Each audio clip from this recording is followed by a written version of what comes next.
Good morning, and thank you for attending the WTO Meet the Author event organized by the WTO Publications and the WTO Library. Today we have Mr. Alan Wolff presenting his book Revitalizing the WTO with Patrick Lowe. Mr. Wolff is a distinguished visiting fellow at the Peterson Institute and a co-acting Director General and a Deputy Director General at the World Trade Organization during a number of years. We also have as a discussant Mr. Patrick Lowe, fellow at the Asia Global Institute and former chief economist of the WTO. So after the presentation, you'll be able to buy the book either here directly or at the bookshop just at the back of this room, and also to consult it or lend it from the WTO library. And we will have similar events, same time, same place, with different authors tomorrow at 12:30 and this Friday at 12:30. Thank you very much. Good morning, everybody. Well, good afternoon, really. I thought we might have been saved by the rain, but we haven't been saved by the rain, so we have to speak loudly, Alan. It's my pleasure to welcome Alan. We're going to start with, he's going to say a few introductory words, then I'll make a few comments about the work and maybe some questions, but we want to make sure there's enough time for you to participate. So please be prepared to participate actively, and we should have a good and interesting session. Alan, over to you.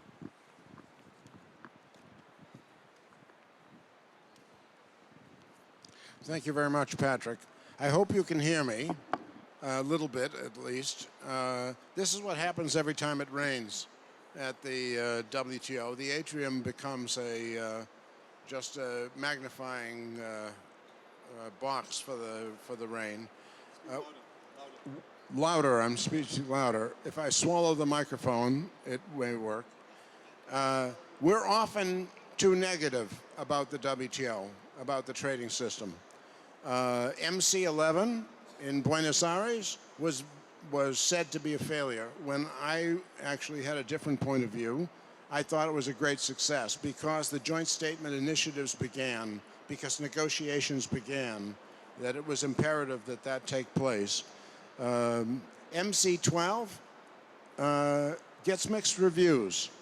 Those who look at it and say, well, it didn't achieve everything it should have. It only has half a fisheries agreement. It pulled back a bit from a full-throated statement with respect to not interfering with purchases by the World Food Program. It didn't do enough for trade and health, so there's some left over that some want to look at, when in fact it carried on, which was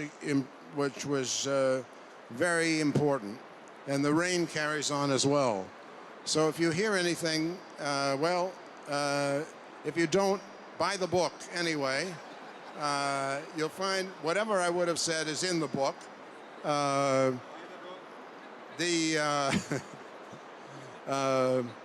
Some want self-sufficiency, increasingly. Some glorify localization instead of trade. Many would like to see policy space. We can actually rename this atrium the Hall of Policy Space, because nothing is decided in this room. What is decided is in the meeting rooms of the WTO. So this is our place of policy space. It's not good enough to just have policy space. So I left the WTO.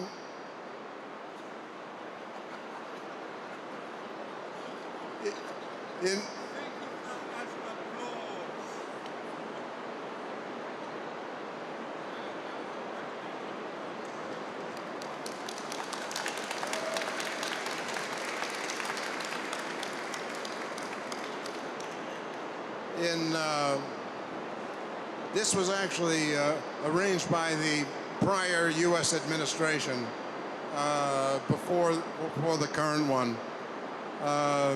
Can anyone hear me? Very good. I left the WTO in March of 2021. Fortunately, there was COVID around so that I could spend full time writing a book and not go to any meetings at all. The purpose of the book was to be a guidebook to the WTO, to the World Trading System, starting with the end of the GATT era and going forward. It's not that I was unfamiliar with trade. I've worked in trade for 5 decades, starting with the U.S. government for 12 years and going on from there to work on as a private attorney for major trade cases. My target audience for the book was sort of the reader of the Financial Times or The Economist, that to understand more about what the system was, to also to experts who you can be expert on some part of the world trading system. You cannot be expert on all parts of the world trading system. What I set out to do was to talk about the history of the WTO, including tracing the history through the 12 ministerial meetings. And to put you as a reader in particular committee meetings, because I was here for 3.5 years. Others were on the appellate body. It doesn't mean that you get to actually sit in on a working party on accessions, or sit in on a standards committee meeting, or sit in on many of the activities in this building, like an agriculture committee meeting. So to give a sense of what it's like to actually be part of the system and moving things forward. We were benefited, the world trading system was benefited by the fact that 2 very far-seeing individuals, Winston Churchill and Franklin Roosevelt, got together in 1941 in Placentia Bay, Newfoundland, and decided that, and the U.S. was not a combatant yet, but decided on what the war aims would be for the peace that was to follow. And they talked about equal access to supplies and equal access to markets. That would be an aim of the war that the U.S. wasn't even in at the time. And after the war, 26 or 7 countries got together. They created the GATT and actually gave us a system that is remarkable. It could not be recreated today. Think about it. I mean, that's what struck me this morning when I woke up, is that if MC13 was, if the objective of MC13 was to recreate what we already have, it couldn't be done. There would not be a consensus to do everything that exists. Why? Because it is remarkable that governments would agree to constraints on their tariffs, constraints on the amount of subsidies they give to agriculture, constraints on the way they subsidize industry. The constraints that exist, which allow us to have a multilateral trading system, could not be recreated. So my advice to the ministers, were they sitting here, which they're not, is first of all, preserve what you have. Secondly, bring back what you've lost. Just binding dispute settlement, for one. And thirdly, build on what you have. I hope that they make an effort to do so. In 1998, the 50th anniversary of the GATT, 3rd year of the WTO, 17 world leaders came here to the WTO. So Bill Clinton and others, Nelson Mandela, and they celebrated 50 years of the GATT, and they gave their hopes for this trading system, that it would thrive.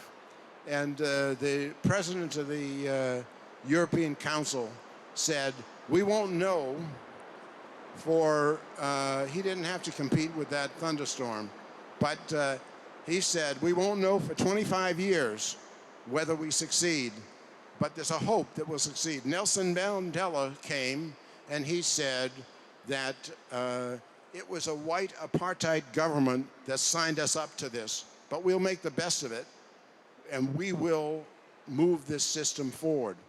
It was a remarkable time. This is the Diamond Jubilee year of the WTO, and Doug Irwin came in October and spoke on the occasion of the Diamond Jubilee. No world leaders. We're in a more difficult period for the international trading system. So what I tried to do with this book is talk about the reason people trade. There were interesting things in writing it, in terms of the research, that trade preceded Homo sapiens. 300,000 years ago, there was trade before there were our species, before there was our species. It's sort of interesting. Why? Because, how do we know that? In fact, they didn't leave a memorandum to us to tell us that they were engaged in trade, because obsidian was not located everywhere on the face of the planet, but it made better tools. So they found obsidian far from where obsidian is actually taken out of the ground. Conformity assessment on standards, there's in the historical record a letter from the king of Babylon to Amenhotep IV, whom we all remember as believing in one God. That sort of set him apart from the other pharaohs. The Babylonian king said, I sent you lapis lazuli, and I sent you chariots, and actually the gold I received was not up to what you said you were going to send. And he said, next time, would you put your seal on it when you ship the next shipment of gold to me, so I know that you are saying that it conforms to the standard we set. That's sort of interesting, 35 years ago, to have that take place. So we've moved a little bit forward from there. We have a standards and agreement.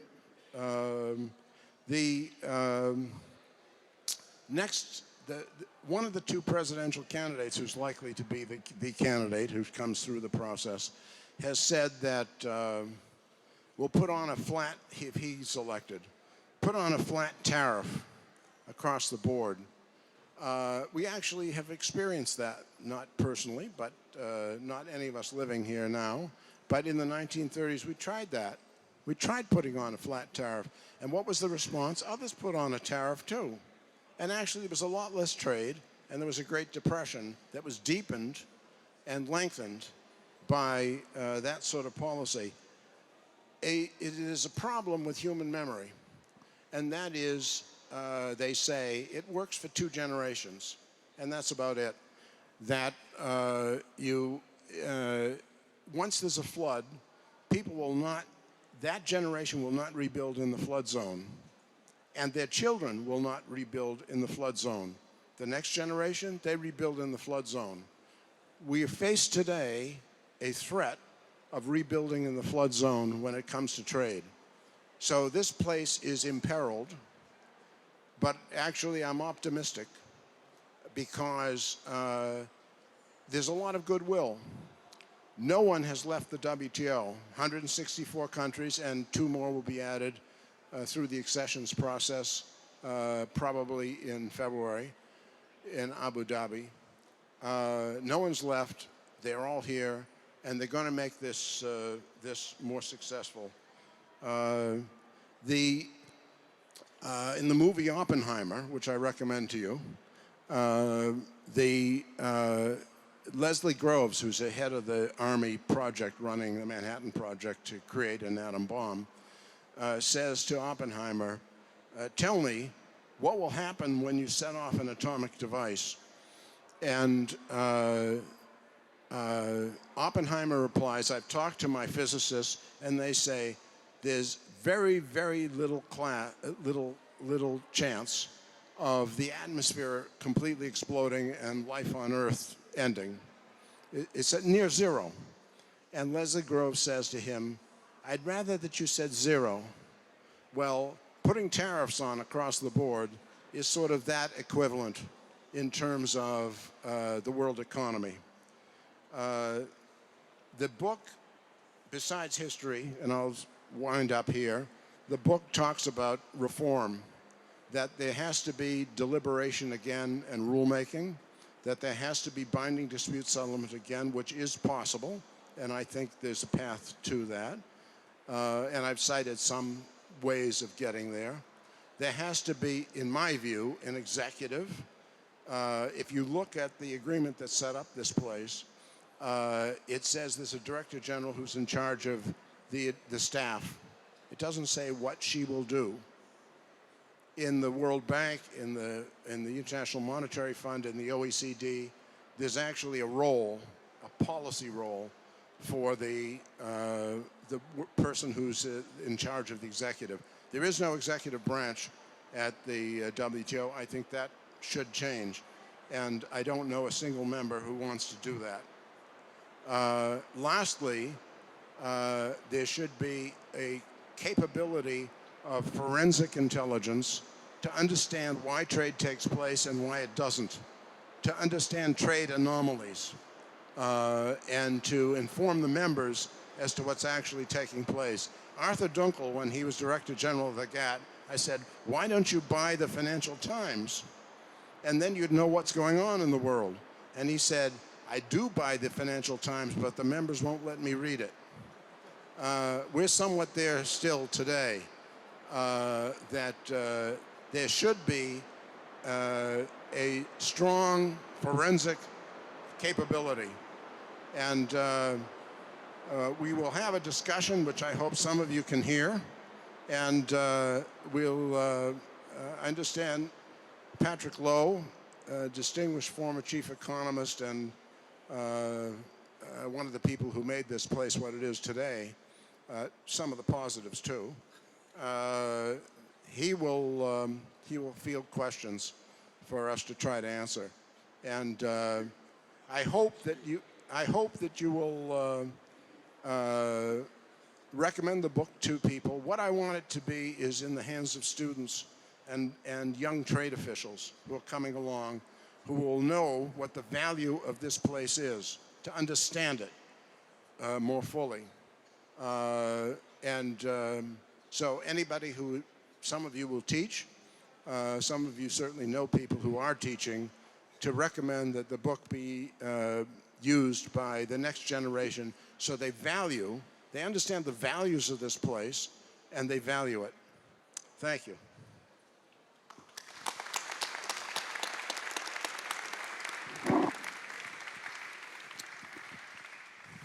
Thank you very much, Alan. I'm going to just say a few words and make a few observations because I think, because I'm sure most of you have read the book already, you'll have some questions to put.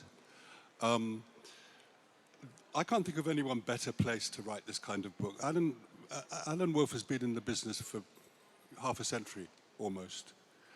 And he's worked for government, several different departments of government. He worked for USTR, he worked for the Treasury, he's been an advisor. But in another life, when I worked very briefly in the World Bank in the early 90s, I came across Alan. We were on opposite sides of a discussion. He won't remember this because I was a little junior fellow in the World Bank. We had problems with anti-dumping. Alan was an expert in anti-dumping and all the processes and procedures involved. We never really got to agreement on that. I don't know, it's probably not worth revisiting, but that was a fun debate that I remember having with Alan way back in the day. Alan's also worked so he's been in the private sector, he's been in government, and of late he's been in an international agency. So he's very well equipped, in my view, to do something like this. Essentially, the way I see this book is it's kind of threefold in its efforts. One is to give us a sense of the history, and that's, in order to understand where we are today, it's helpful to understand the history a bit. The other thing that's there, which is quite novel in many ways, is he takes the reader through how the institution actually works on a day-to-day basis. I think that is a very useful contribution, because I haven't seen much explanation outside of the system. And if you're outside the system, I think it helps to understand a little bit about how it actually works and what it does, and perhaps there are all sorts of possibilities for reform in that context. And finally, this book is replete with advocacy. The advocacy is predicated on the fundamental, and I would say largely uncontested, notion that the world is a better place if we have trade cooperation on the basis of multilateralism. But he also has a diagnosis of the multiple forces and competing interests that make doing business in an international agency where governments are pooling their sovereignty a bit of a challenge. And I think that because of this, is precisely because governments in some sense are voluntarily pooling sovereignty, we have to understand what the appropriate reach is and what the limits are. And just by way of passing, I wanted to kind of put out there, are we sure we really want to go back to binding dispute settlement? Okay, somebody might want to say something about that. I mean, most people say, are you mad? If they even suggest that we might not do that. Anyway, on the policy side, I think what Alan highlights and marks the 2017 ministerial, where we actually got to a point where we normalized something which was already in the system, or largely normalized it, with these joint statement initiatives. They try to be consistent with non-discrimination, but they actually eliminate the use of the consensus principle as an instrument of veto. What I didn't get entirely clearly from the book is whether we should be satisfied with the solution that these things can simply be put on schedules, national schedules, which are non-discriminatory, and that's the end of the story, or whether we need something more than that. And I think if we go beyond where the WTO goes in something like investment, then we do have an issue to deal with. But otherwise, are we happy with the notion that, you might not like it, but we're not hurting you? We don't want you to stop us by saying that we have to agree to everything by consensus. So I think that's a very important discussion, which isn't entirely dead yet. Notifications, information. There's a huge absence of serious notifications on the part of the members.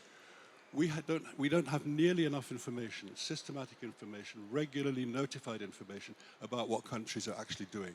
And I think that's hard to excuse, and I think it is a mark of people may be committed to multilateralism, but not seriously enough, because this is essential. You can't do business without adequate information base, and where better to get it from than an uncontested source, namely the government that's actually taking the measures. So I think that's also, I mentioned the point I wanted to mention about dispute settlement. Are we sure we want to go back to the system we had? And you'll probably all say, of course we do. Well, that's a question. And then the one thing I think here that will cause us perhaps potentially more contention is the strengthening of the role of the Director General and the Secretariat, the creation of more executive functions. The argument for it is clear why we want this, the efficiency elements, the coordination elements, but what about the politics of it? How far should it go? Alan suggested that there should be a much more active role in dispute settlement with the establishment of an independent office of a legal counsel, that there should be a group called the G24, CG24, which reminds me of the consultative group of 18 which came to grief in the 1980s. I'll say a bit more about that in a minute.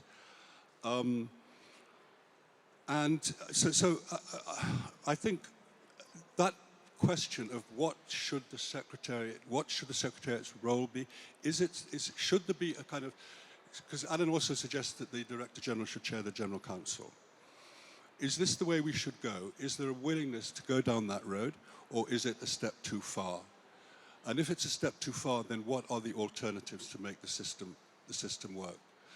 On the question of the CG24, my slight misgiving from that is I was around in the 1980s when we had the consultative group of 18. The consultative group of 18 was a closed group in the sense that there were 18 members of it.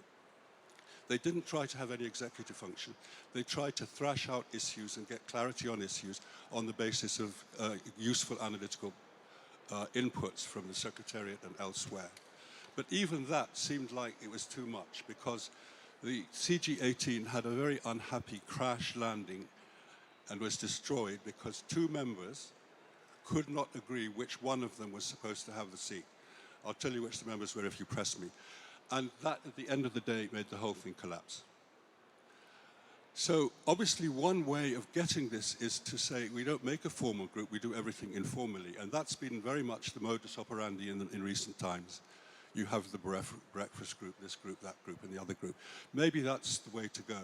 But I do think the question of how much authority can a Director General and the Secretariat, in the name of the Director General, exercise without going too far. The skill of the Director General is of the essence, because the idea of leading from behind and being persuasive without having any constitutional powers is also something that we should consider. Now, I've said enough, and I want to stop now and invite everybody to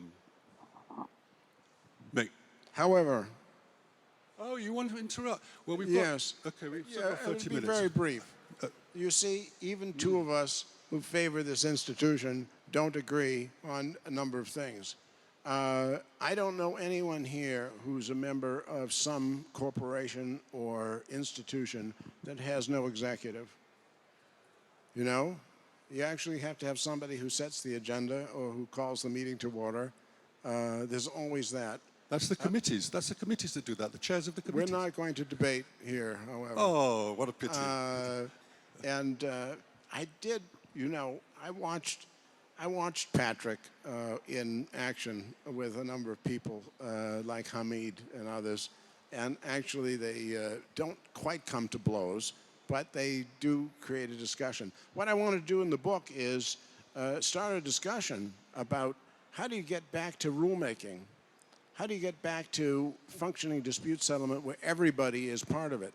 How do you get back to having the place move forward on a number of fronts? And what we appear to agree on is information. It's not just notifications, because those aren't good enough, but it's making sure that information is fully out there. It was started in 2008 during the financial crisis by Lamy, and to be more independent, and that could continue. But I think we'll take questions from the floor rather than... I just want to make one comment. You say everyone should be involved in dispute settlement. If you look at the record, it's a subset, a fairly small subset of countries that actually use and are affected by dispute settlement. And I think that we have to understand why that is. They're the ones who trade. No, it's not because they're the ones that trade. It is not. It's the ones that have the influence. There may not be time for you folks to actually engage in I'm discussion going to close here. him down. Let's get to questions, please.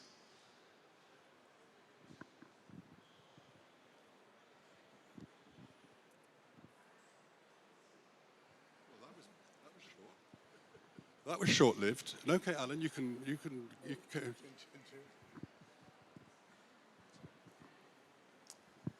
Okay, I'll help you out here. Per Altenberg from the National Board of Trade, Sweden. We had a suggestion by Arantxa Gonzalez this morning that there needs to be a forum for coherence at the WTO. What do you think about that proposal? Have you heard about it before? Can you expand on that a little bit?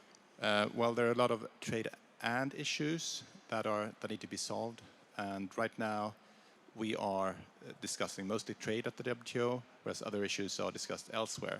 And this would be a good opportunity to compare notes and best practices with respect to coherence. There is actually the capability of the what the agenda is set by the members. And if the members want to do fish here, which is not really primarily a trade issue. It's an environmental issue. It's a peace issue. I mean, Somalia, so the Somalian fishermen turned to piracy as a result of someone's taking their fish. So, but the members decide, well, we can move ahead on fish here. Should this be a place that sets a carbon standard? Probably not. But if the members said, well, that's where we want to do it, it'll happen here. So trade and health, was this the place that was going to solve the pandemic as opposed to the WHO? No. But in so many areas, trade is part of the answer. Moving the vaccines to where they were needed from where they were produced. Moving food. Food insecurity is one of the problems that's still on the board in terms of what has to be addressed. Is this the place that's going to address climate change successfully? No, but it's part of the answer. Part of the answer is food has to move forward. We had a discussion of trade and peace this morning in which there was a person on the panel who worked on, his group worked on creating the Black Sea Initiative. Was that important to North Africa to have food move out? Yes. And, should we at the WTO do more to make sure that there are answers found with respect to moving food from places of surplus to places of deficit? Yeah, I think that makes a lot of sense. Trade actually is involved in so much nowadays. And all of this, I found it sort of odd that the statues flanking the door on the way in were green.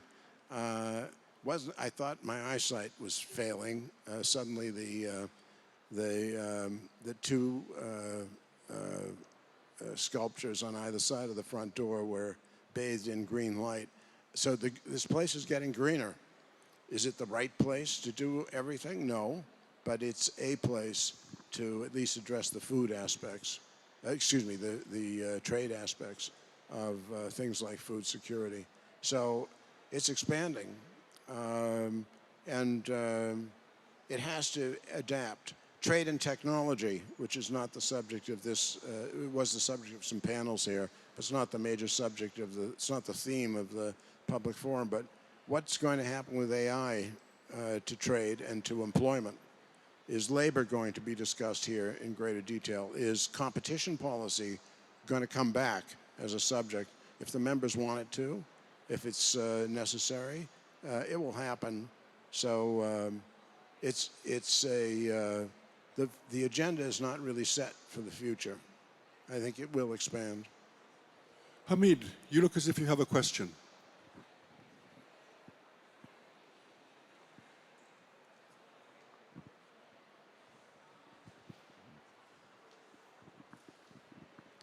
Well, thank you very much, Alan. This is a fantastic overview. If there's a question that I would think of and would like to put to you now, it's about the viability of the WTO acting as a standard-setting organization. You said that this would be something that if members wish to undertake, then they can take. Of course, members could do whatever they want. The question is, if we take something like carbon pricing, aren't there two aspects here that are quite tricky for the WTO? The first is there are no in-house expertise to set standards on carbon pricing, which would be fed into multilateral disciplines. The second is, isn't there inherently a little bit of a conflict of interest if you give trade negotiators the mandate to negotiate on carbon pricing?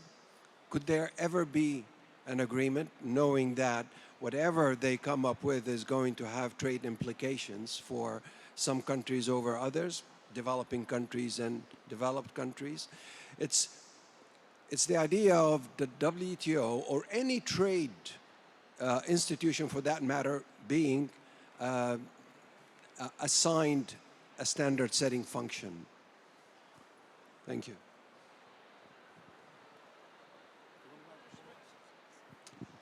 The President Nixon sent a trade bill to the Congress in 1973, and what he proposed was anything that I say is a trade issue, and I will come back and you, the Congress, which has the commerce power in the United States, will, unless you override what I just agreed to, it will be the new law of the United States. And the Senate of the United States, the House actually passed that, and the Senate of the United States said, are you nuts? We're not going to have that at all. We'll give you a procedure under which there's no amendment, up or down vote. You can't bottle up the legislation. We'll move forward with it. But you're not going to tell us what the laws of the United States are. Similarly, I think here, now if the members choose to set a standard here, they'll bring the experts and they'll set a standard. My suspicion is what the WTO has been best at is to say, adopt an international standard and don't adopt a standard that is more restrictive than necessary.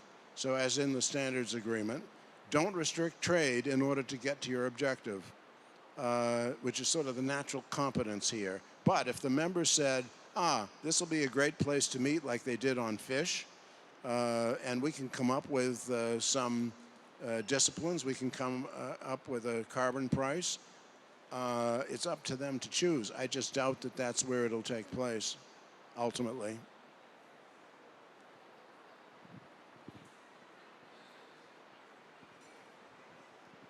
Yes.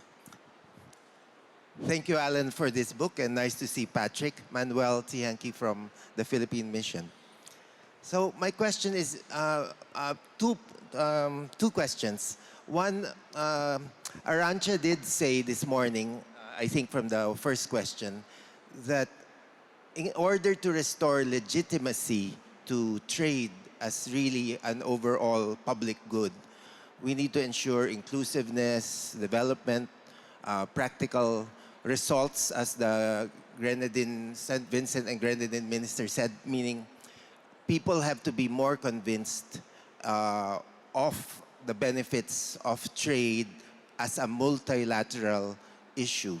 And I think this goes to the Director General's conclusion that we need to rebuild trust in order to move forward. So one of Arantxa's suggestions was some sort of coherence in order to display how trade interacts with finance, with fish, with health. Exactly like what you were saying, that I understand your point that it's member-driven. We have to be very careful how far the Secretariat and DG sets agendas. But if the members say so and there's consensus, we can move forward. So my question on this aspect is, you say, how do we revitalize the WTO? So my question in this context is how to restore trust. So indeed, like you say, we go back to rulemaking, the real business of the WTO, which as lawyers, we are very attached to. The second question is your suggestion of substantive notifications or substantive user-friendly transparency. So just your thoughts on how we may move a little forward on this. Thank you. On the first aspect, this institution does find its way forward. It's interesting. The trade facilitation agreement only took some 2 decades to come to fruition, but we got there, or the members got there. It's very interesting. In a much shorter time, the investment facilitation for development text came together. Maybe a year and a half. It was 2. It's not very much time, and it has a lot of developing country participation, including least developed countries. Sort of amazing. Why? They saw their self-interest. And there was actually an exchange among members as to what they needed. In COVID times, we had one good general council meeting, I think, and one only. And that was, it only had one subject. What's your problem? What are your problems in the pandemic? And every member came forward and actually talked about what they needed, what their issues were. And we have that. Hamid has been very good in running for Director General. His candidacy was based on restoring deliberation. I think there has to be more of that, an understanding. Food security, there has to be an open conversation about what does India really need with respect to public stockholding and what are the pros and cons of doing it. In food security, a lot of members are now saying we have to become self-sufficient. Well, if everybody's self-sufficient, actually sustainability goes out the window because we can turn our football stadiums in the United States into greenhouses for growing bananas. It's not a very good use of them. The fact is the rebuilding trust has to be an open conversation. And with respect to transparency, as Patrick said, we have to do a much better job of notification for sure. I would have, when you have to, if you're going to stop something at the border, you have to issue an instruction. I would put a CC on the email to the WTO so there's notification that is instantaneous. When a country says we just restricted an export or an import, the WTO knows right away, and it makes that information available to the members. That would take some investment. It would take some additional resources, and until that happens, we'll all rely solely on the global trade alert.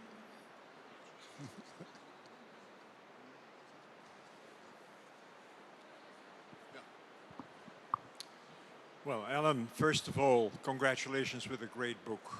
Yeah. Secondly, I'm not going to ask a question about dispute settlement. Thirdly, my question is a much broader one. And it would be, is there in this House and the rules under which we work currently sufficient room for state capitalist economies? And should there be more room for them in the WTO that you would like to create? Yeah, what I said in speeches when I was here is that this place is about convergence, not coexistence. Azevedo took actually the opposite point of view. He said we'd have to have a different WTO if it was about convergence. There has to be an understanding, and there was. The largest country that was involved with state capitalism that came in here was, in terms of population anyway, was China. And it agreed that and it's in this book, to recall it, that purchases and sales by state-owned enterprises will be made on the basis of commercial considerations, not government decision. That's essential. If the market doesn't operate to determine competitive outcomes, none of the rules make much of any sense whatsoever. And it's true in the United States, it's true in other countries, that state involvement which skews decisions that are normally commercial undermine the WTO rules. So you can have any system you want, but the market has to determine competitive outcomes. Yeah, I'd just like to add one observation. I mean, it seems to me that the challenge for the system is twofold. One is to identify and agree upon areas of convergence. The second is to negotiate where there is divergence. In other words, pre-commitment around the inevitability of divergence and the structuring of the rules accordingly. The idea that we can only have like-minded countries in an institution and tell the others to go is to say we want to make this very far from a global institution. Do you want to add anything, Lou?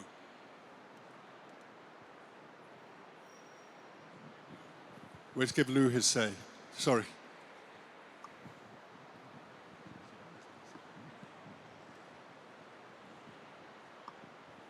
Hello, my name is Lou. I'm from the Friends of Multilateralism group. Patrick is co-chairman of our board, so if the boss say I have to say something, I will say something. But let me just try to push a little bit further this discussion on coexistence and convergence, because I've been reading your book, especially this part, which caught my attention. There's a kind of nuance which you didn't go into. So there's a kind of nuance you stopped by saying, okay, convergence should be there, not coexistence.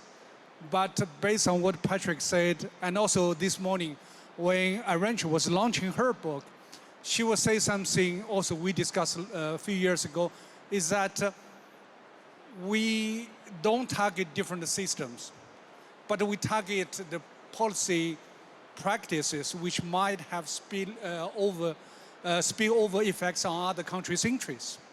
So where do we draw a line? I mean, if I could push Alan a little bit further, who is also a member, is that, do you mean that all systems should be alike, or we allow different systems, but we focus on how they develop or implement their trade practice? We make sure that spilling over effects would be under control or regulated through further WTO rulemaking. Thank you. No, I wouldn't say that all systems have to be alike. So point taken. And what Patrick said, I don't really disagree with. It's his next book, not mine. I trust. The responsibility is yours to come up with this solution. In what I talk about in my book is what the system we have now, the system of rules we have now, and how we can live with them. And the system's under stress. I saw the Friends of Multilateralism had a document outside our meeting room this morning, which talked about the benefits of the global trading system, which we do have. You know, if there's going to be a change in the underlying assumptions of how the trading system is going to function, then there'll have to be a change in the system itself. We haven't gotten there, but an open dialogue about that would be well worth having. So I hope I've ducked that question sufficiently.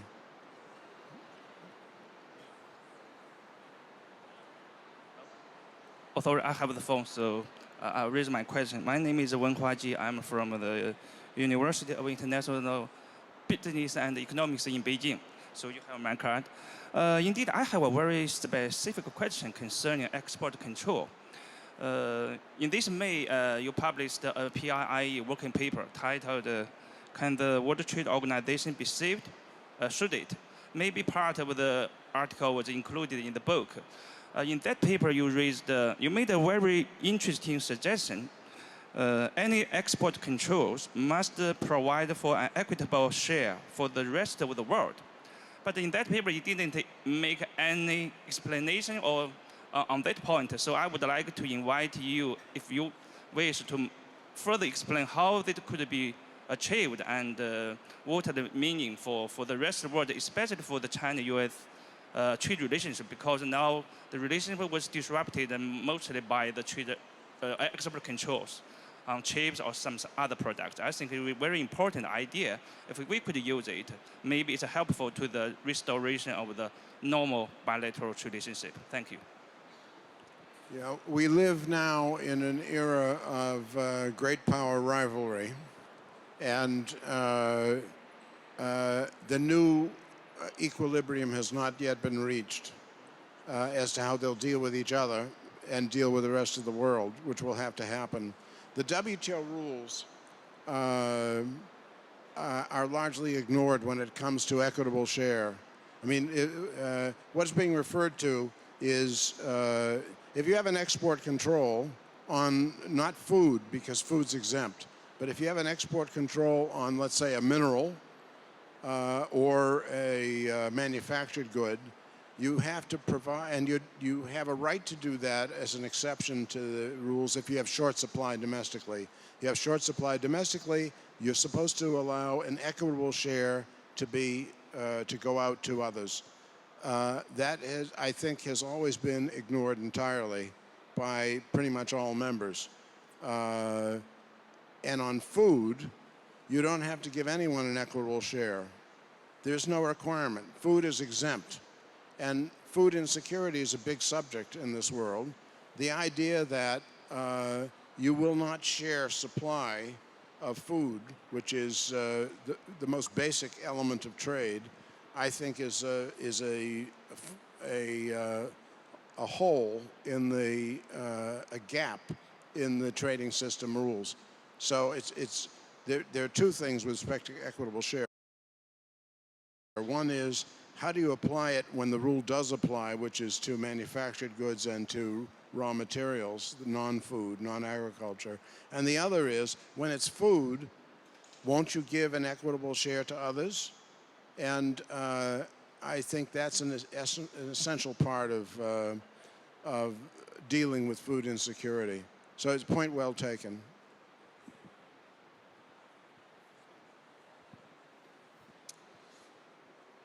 Congratulations, Alan, on the publication of this excellent book. My first question is to ask you, could you amplify what you mean by developing the WTO strategic intelligence function? And a related question is, what do you think are the biggest knowledge or evidence gaps which are holding back the types of negotiations that you'd like to see or the types of progress in this organization? Thank you. Yeah, first of all, what the WTO needs is technical assistance from St. Gallen, which would, by the way, that will be very offensive to people within this building, but more resources would be one aspect.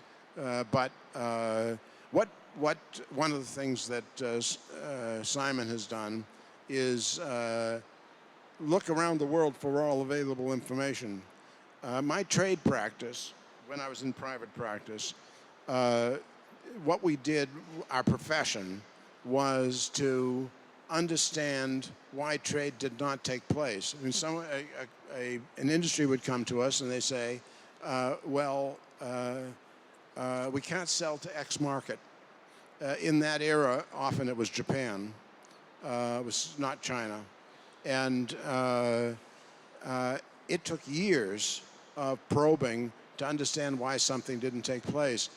I once had a beer, this happens, in Geneva with a friend of a friend, and he represented heavy electrical generating equipment in one country, in the European Union, in Europe actually. And he said, we all bid on contracts, but usually we win in our own country.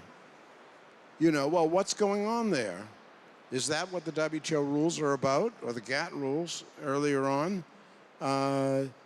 You know, what Roosevelt and Churchill were saying is equal access to supplies, equal access to markets. And there isn't any equal access occasionally with respect to issues.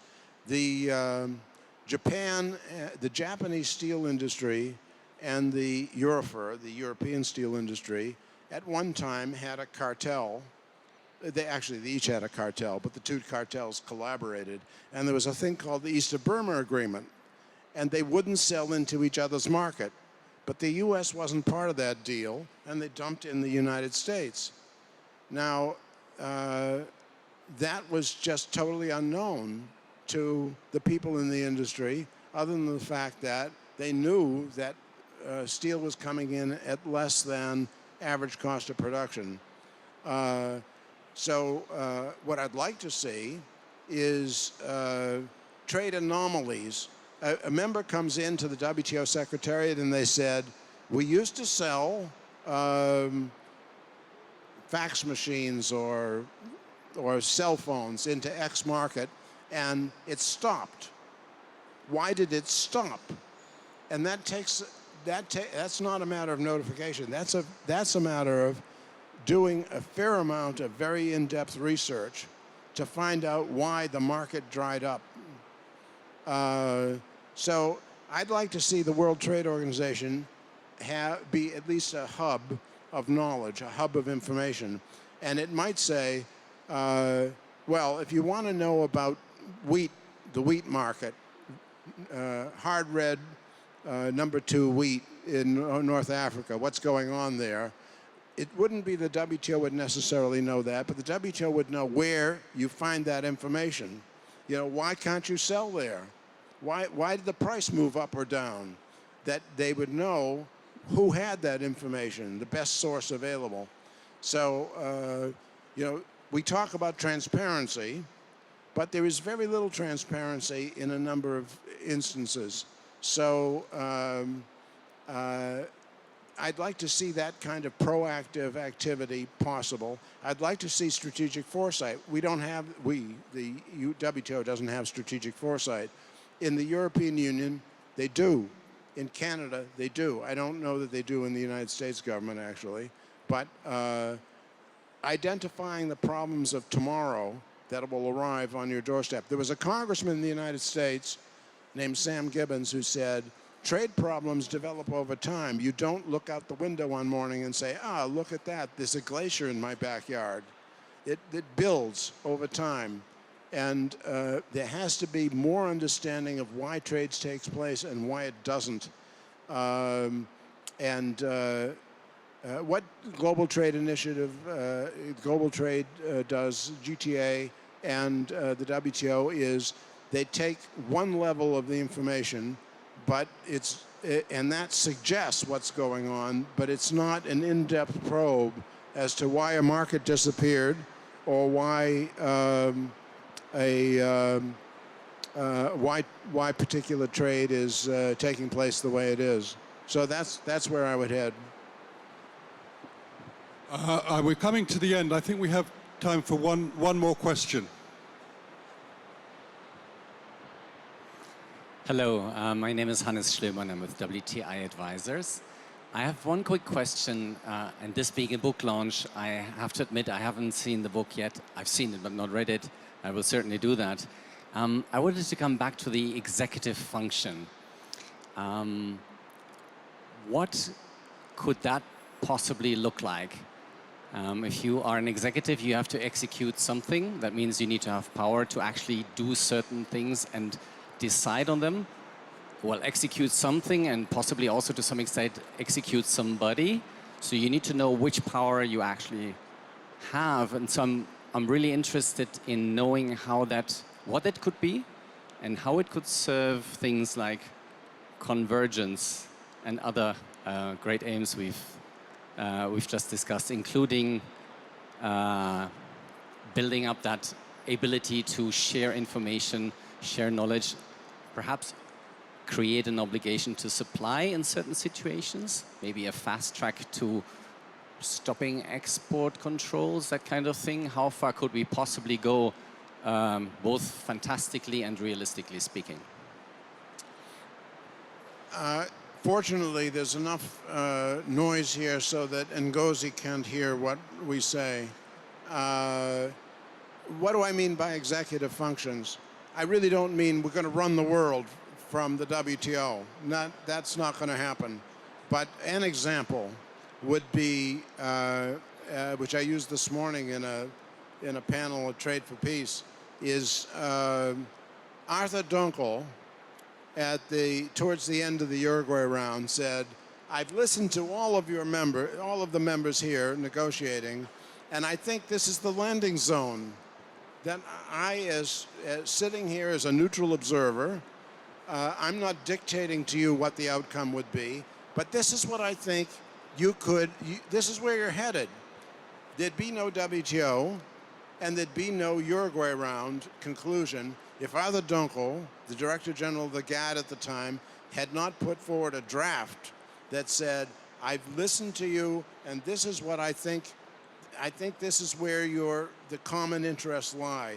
So he's not dictating, and for that matter, the managing director of the fund really can't dictate all that much, nor can the president of the bank. They can't overcome the members, but they can point in a direction of, I think this is where we could go as a group. That, to me, chairs of negotiating committees have to be proactive to the point of they're in favor of a resolution. They're not in favor of a particular resolution. They're in favor of having a positive outcome. So they go to a ministerial meeting or a committee meeting, and they say, this is where I think that it's possible to find an answer. And they won't always have it. But, and the reward for that is being fired, which has happened to Arthur Dunkel. His contract wasn't renewed. But that's all right. They move the process forward. So executive function, by that I simply mean make the place operate better. And not say, oh, the members will tell us how much notifications there will be. The members will tell us how much transparency there'll be. You say, you told me this to be full transparency, I will deliver that. And this is how I'm going to go about it. And as I said earlier, I don't know of a single organization on the face of the planet that's run, let's say, just with a court, which is what tended to happen here, where the executive didn't exist, the deliberative function, the legislative function ceased to exist, and you say, we're going to put everything into dispute settlement and see how that works. And actually they tried that in France in the 18th century, and they had a revolution about it. So you have to have, I mean, we in the United States went through some 10 years of deliberation to come up with the type of government we had, because no one had had a republic that was the size of the 13 colonies. And they worked it out. There was no constitutional convention for establishing the WTO. There was an idea that there should be binding dispute settlement to keep the United States from using unilateral measures against everybody else, and to get the common the U.S. thought it would get a handle on the common agricultural policy and control it, which was actually not likely and didn't happen. But and we're not going to have a constitutional convention. We're going to have an evolution of trying to do things better. And so I have some ideas in the book. Others will have other ideas. At least we start a conversation. Thank you very much. Thank you very much, Alan, and thank you all for coming. It's definitely time to stop, and we wish you well with your multiple launches. And I know you didn't do this for the royalties, but anyway, you know.